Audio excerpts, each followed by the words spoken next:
Voilà. Bonjour chers internautes. Comme on a l'habitude de faire maintenant, nous sommes habitués à la matière.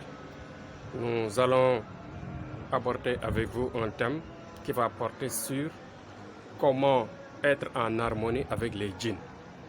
Parce que c'est une page très importante qu'il faut maîtriser, qu'il faut savoir et qu'il faut gagner. Maintenant, avant de démarrer cette vidéo, on voudrait vous dire de liker la vidéo. Bon, si vous êtes novice, c'est-à-dire si vous êtes nouveau à la chaîne, essayez de vous abonner en appuyant sur la cloche de notification pour justement avoir régulièrement nos vidéos, ne pas tarder aucune vidéo prochainement. Par conséquent, nous allons démarrer rapidement en disant que pour être en harmonie, en parfaite harmonie avec les djinns, qui sont inséparables de notre vie, qui sont inséparables dans notre quotidien, il faut être en relation avec quelqu'un qui s'y connaît. Bon, nous maîtrisons une partie, ou bien même on peut dire la grande partie des djinns, nous maîtrisons cette page. Comment? Pourquoi on vous le dit? Parce que beaucoup de gens ne savent pas que tout ce qui est bloqué, pour la plupart des cas, même s'il s'agit d'un mauvais sort, on passe par les djinns, les mauvais djinns, c'est-à-dire les sorciers, les mauvais esprits. Actuellement, comme c'est un domaine que nous maîtrisons bien, nous allons vous dire que pour faire un bon travail, une bonne affaire dans ce domaine de cohabitation entre djinns et l'homme sur terre, il faut revenir au Coran qui disait, durant les premiers pas du prophète saint Mohammed, paix et salut sur lui, Mohammed, paix et salut sur lui. Bon, sur un verset, ou bien dans un verset qu'on appelle le verset des djinns, là-bas, tout au début, il disait que quand Jibril, c'est-à-dire l'ange Gabriel, descendait les versets sur lui, ils entendaient de sa propre ouïe, de son oreille, ils entendaient les djinns parler, disant que nous avons un autre messager qui descend, qui fait descendre un bouquin, un livre qui mène dans le droit chemin. Un livre saint, un livre correct, un livre pur qu'on appelle le Coran. Ce sont les djinns, les bons djinns, qui entendaient et qui s'émerveillaient et qui déjà imitaient et ensuite adhéraient petit à petit. Donc, dans le monde des djinns, nous avons bien des musulmans, des gens, comment dire, des âmes djinns qui sont très très bonnes. C'est-à-dire des djinns très très gentils, des djinns qui sont cohabitables. Mais, pourquoi j'ai abordé ce thème? Parce que tout simplement, je fais appel à mes collègues, à certains marabouts qui font la confusion.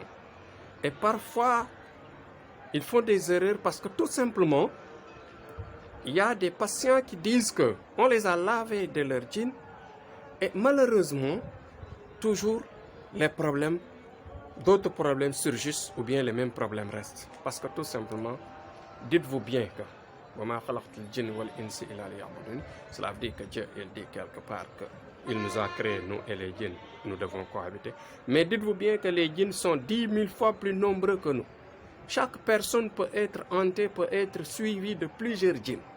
Et si parmi les djinns, il y a des bons et des mauvais, s'il a 30 djinns qui l'envahissent, dites-vous bien que s'il y a des manifestations dans son esprit, bien dans sa vie, il faut que, par exemple, le marabout, ou bien le féticheur, ou bien le laveur d'esprit, soit très rusé, très rusé pour savoir, c'est-à-dire il doit avoir la technique est la science réelle de cela. Parce qu'il y a beaucoup de djinns qui se manifestent. Et tu peux avoir, par exemple, une vision disant que c'est un djinn. Personne n'est suivi, personne sur terre n'est suivi par un seul djinn. Les gens sont suivis de plusieurs djinns sur terre. Donc faites attention. Il peut y avoir des manifestations sur une personne. Vous attaquez cela par une voyance qui est mal orientée. Vous voyez seulement une partie. Une flash, vous dites que ceci, c'est le djinn tel qui est là. Il faut ce sacrifice, ainsi de suite. Vous l'avez la prochaine fois. Il part. L'autre djinn se manifeste. Parce qu'il y a des jalousies. Le djinn qui part, l'autre l'envie, c'est-à-dire en disant que on a récompensé djinn X, il est parti. Donc djinn Y doit se manifester pour qu'on lui fasse les mêmes sacrifices, les mêmes récompenses pour qu'il quitte ou bien pour qu'il se déplace. Si vous le faites mal, ça va suivre votre famille, votre descendance. Si vous le faites bien, il part, mais les autres restent. Donc, nous avons une prière globale qui peut enlever plusieurs djinns. Nous avons des prières spécifiques, des voyages spécifiques qui peuvent voir le global, qui peuvent voir l'ensemble des djinns et faire des sacrifices énormes, c'est-à-dire couper, entrecouper et laver au fur et à mesure, laver, traiter la personne au fur et à mesure pour qu'il se débloque dans tous les sens. Par ailleurs, je parle d'harmonie. On peut avoir l'harmonie. Comment? L'harmonie avec les djinns, vivre en parfaite harmonie avec eux, aussi c'est très possible. Il est possible de voir c'est-à-dire de faire toujours toute la base par de la bonne voyance. Si vous avez une bonne voyance et que vous avez vu qu'il y a parmi eux des djinns bons, il faut s'organiser pour attaquer ou bien pour inviter les djinns bons. Les djinns bons, on peut le transformer, le faire aimer en soi pour qu'il te suit. Quand il te suit, tu peux lui faire un pacte. Et ce pacte pourra t'aider dans le travail, mais pourra aider la personne. C'est-à-dire comment? En protégeant, en négociant avec les autres djinns pour que les autres djinns quittent la personne, quittent son esprit et lui laissent en paix. Donc toujours, les bons sont plus forts. Avec les bons, on peut négocier, vivre en parfaite harmonie avec, leur faire régulièrement des sacrifices, régulièrement des aumônes, régulièrement les faire aimer, régulièrement les amadouer, les amener à la raison, les amener à une vie d'amour, une vie de cohabitation possible. C'est ce que faisaient nos grands parents, c'est-à-dire nos anciens. Ils mettaient dans les maisons des khamba, on l'appelle khamba en wolof dans notre langue, dans notre langage sénégalais. Bon, les khamba c'était des calabasses, c'était des canaris